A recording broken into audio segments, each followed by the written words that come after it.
G'day guys and welcome to the Iron Empire. Today I thought I'd do a walk around on some of the cars that we've acquired over the last couple of weeks. To be honest with you, there are some things that I don't put on the channel. Sometimes it's just nice to have a break, get some stuff done without having to record everything. But people have asked, so I may as well deliver.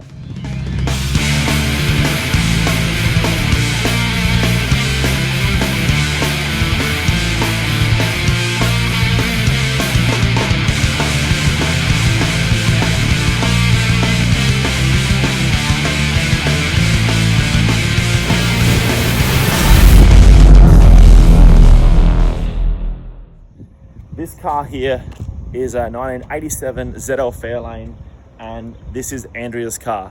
She bought this car, shivers, maybe a year or so ago, and it was stock height, had a little bit of rust in the quarters.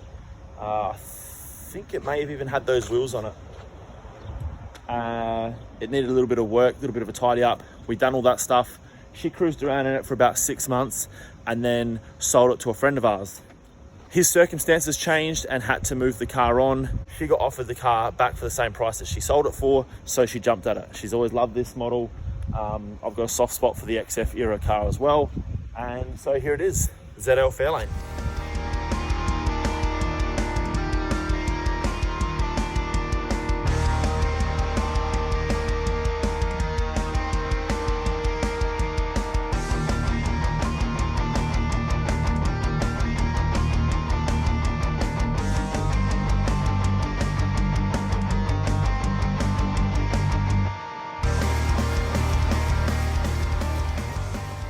Alright, so this Fairlane is packing us fuel injected crossflow.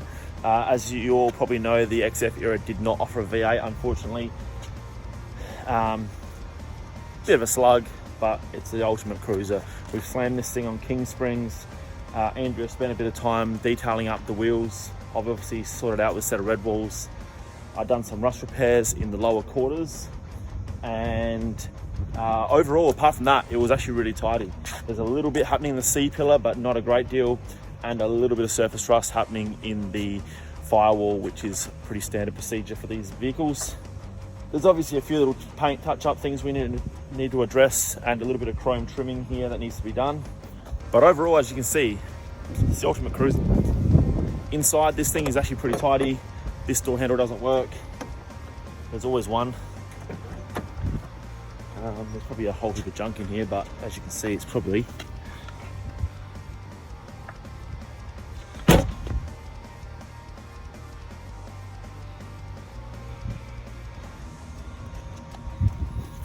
it's actually pretty tidy inside though. I actually had a seat kept aside that Andrea had from a previous car, where we kept the fabric, because these things are obviously hard to get this sort of the fabric nowadays. So we've recycled and reused some of those parts, including the armrest and the driver's seat where they always tend to go. And overall, it brought up the car super clean. Roof lining on this thing is sweet. All the dash instrument cluster is all really, really tidy as well. And we do have the factory steering wheel, which we will be putting back on the car. Now under the bonnet here, you've got your beautiful crossflow here with the injected ultimate slug. This thing, when we bought it back, had a couple of engine issues, which we've overcome now. It's now running pretty sweet.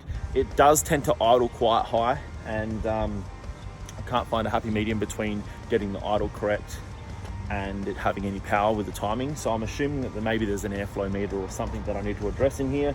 But aside from that, I think there's just been some basic mechanical things. I've done an alternator at some stage.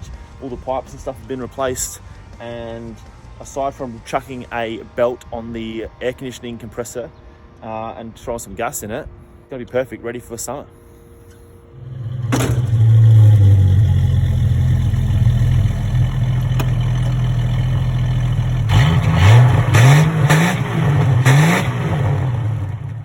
Can't you just hear the power? Anyway, Andy loves this thing. The windows were also tinted by her cousin Matt. I think I may have done that for her without her knowing, but they're a super cool cruiser and quite affordable. So if you're looking to get in the market for a cheap cruiser, consider a ZL Fairlane. So we've got a couple other cars to show you. I've got to shuffle some stuff and then we'll get to that.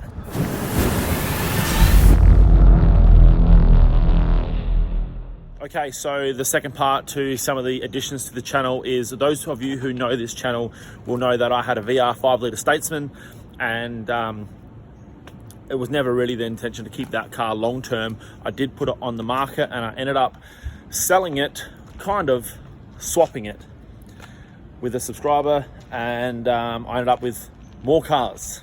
I was actually trying to cash in at this point, but I couldn't refuse the offer. It was a really good deal, and I think we're all pretty happy with the deal. First part of that deal is the best part of that deal. The White Rocket. This is a 92 dual cab Triton. It's a 4-cylinder, I think it's an Astron motor, I don't even know, but I think it's Astron 5-speed manual. It's a super clean little work bus. This was the sweetener in the deal, and it's a pretty cool little rig. We've done a little tidy up on it, but yeah, have a look.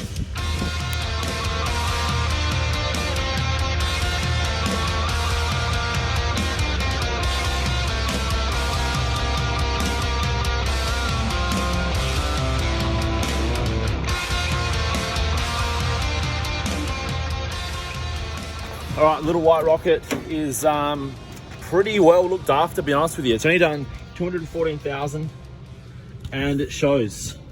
Super clean. Look how tidy this interior is.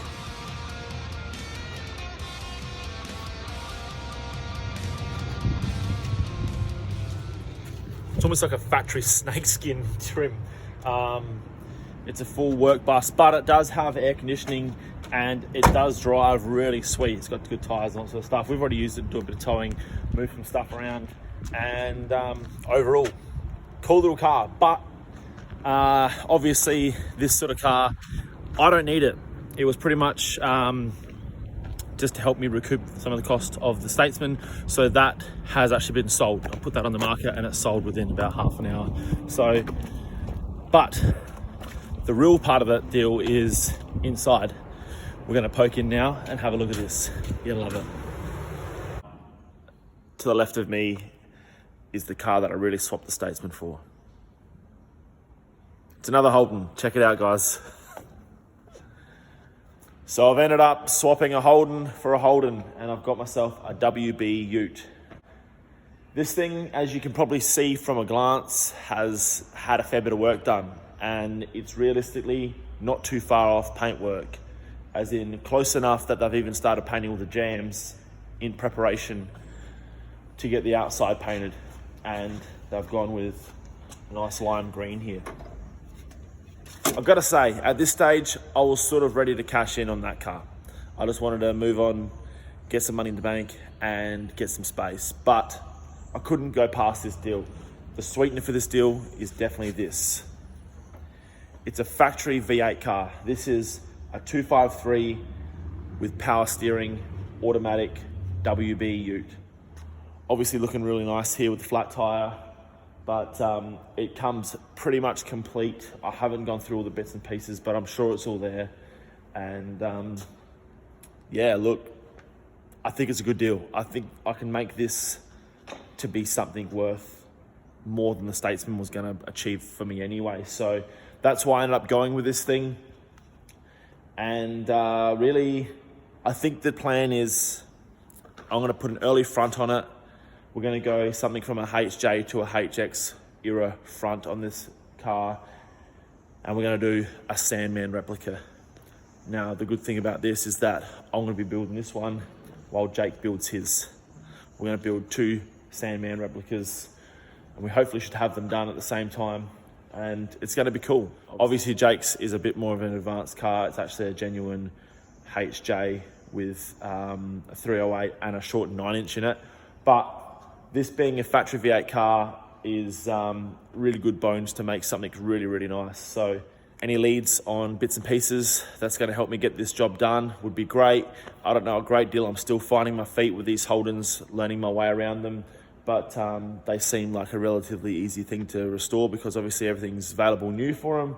And yeah, like I said, the bones are good there, the structure's there, and it's a pretty solid car. So that's gonna be pretty much it for the updates for the moment. I just thought I'd fill you in on some of the cars that are new to the channel, which I was sort of maybe not going to document because I didn't want it to look like too much of a buying and selling sort of scenario.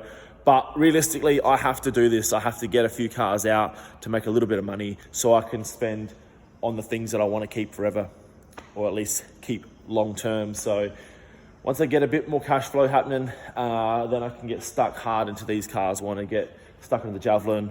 I want to get some more progress done on the XB. And I think for the next one up is going to be the LTD. Get a little bit of paint on that, get that ready for cruising this summer. And it's going to be all good. So yeah, that's pretty much going to be it for this time around. All right, guys, so that is going to be a wrap for this week's episode of the Iron Empire. Apologies, it wasn't really a hands-on episode. It was just more of an update as I've been a little bit under the pump lately. If you want something a little bit more hands-on and you didn't see, recently we done a video on the Datto. We took that out, done a bit of maintenance and got that ready for summer. Going to take it out this weekend. It's going to be awesome. If you haven't already, please like the video, leave me a comment, let me know what you think of the new purchases for the channel. Check out the online store. I do have plenty of stock that I have updated, so check that out, see if anything suits you. All of the support goes a long way, and I will see you all on an upcoming episode of the Iron Empire. Cheers, guys.